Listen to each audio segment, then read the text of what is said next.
17 जागांमध्ये नेमकं तुमचं काय चाललंय सध्या? कारण काय चाललंय आता ते तुम्हाला उद्या कळेल महायुतीचं ना. गणित सांगा सर. गणित सांगा. महायुतीचं गणित काय आहे? महायुती 17 जागांवर लढवणार निवडणुका आणि 17 जागा जिंकणार. शिवसेना, राष्ट्रवादी आणि भाजप किती किती जागा लढवणार? काय फॉर्म्युला आहे? फॉर्म्युला आता तुम्हाला माहित आहे ना. फॉर्म्युला कालच मुख्यमंत्री महोदयांनी आपल्याशी मीडियावर बाईट देताना सांगितलेलं आहे. त्यामुळे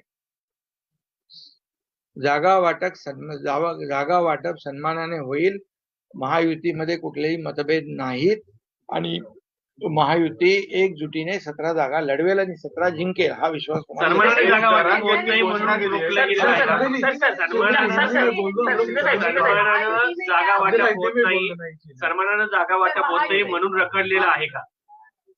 नाही रखडलं म्हणजे अरे तुम्हाला अजून 1 तारखेपर्यंत फॉर्म भरायचे आहेत. काय तुम्ही एवढ्या घाईवर का? तुम्हाला आमच्यापेक्षा तुम्हाला जास्ती घाई आहे लागलेली आहे.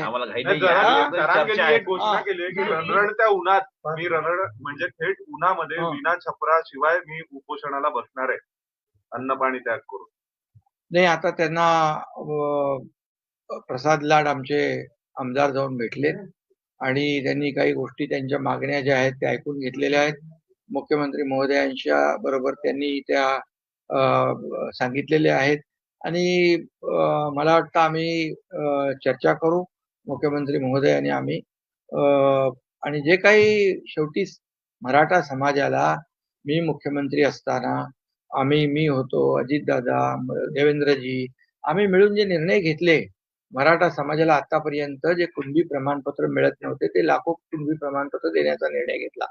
जस्टिस शिंदे कमिटी आम्ही नेमली, त्यांनी ते कुणबी प्रमाणपत्र नोंदी शोधल्या, 10% आम्ही आरक्षण दिलेलं आहे आणि बाकी जे काही ज्या योजना सारथीच्या आहेत त्याचबरोबर अण्णासाहेब पाटील आर्थिक विकास महामंडळ आहे या माध्यमातून मराठा समाजाला न्याय देण्याचं काम केलं आणि जे काही उर्वरित प्रश्न आहे ते देखील सोडवण्यासाठी सरकार सकारात्मक आहे.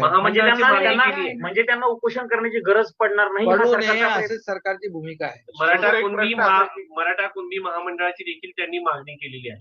ठीक आहे, त्याच्यावर आता मुख्यमंत्री आणि आम्ही चर्चा करू. मुख्यमंत्र्यांनी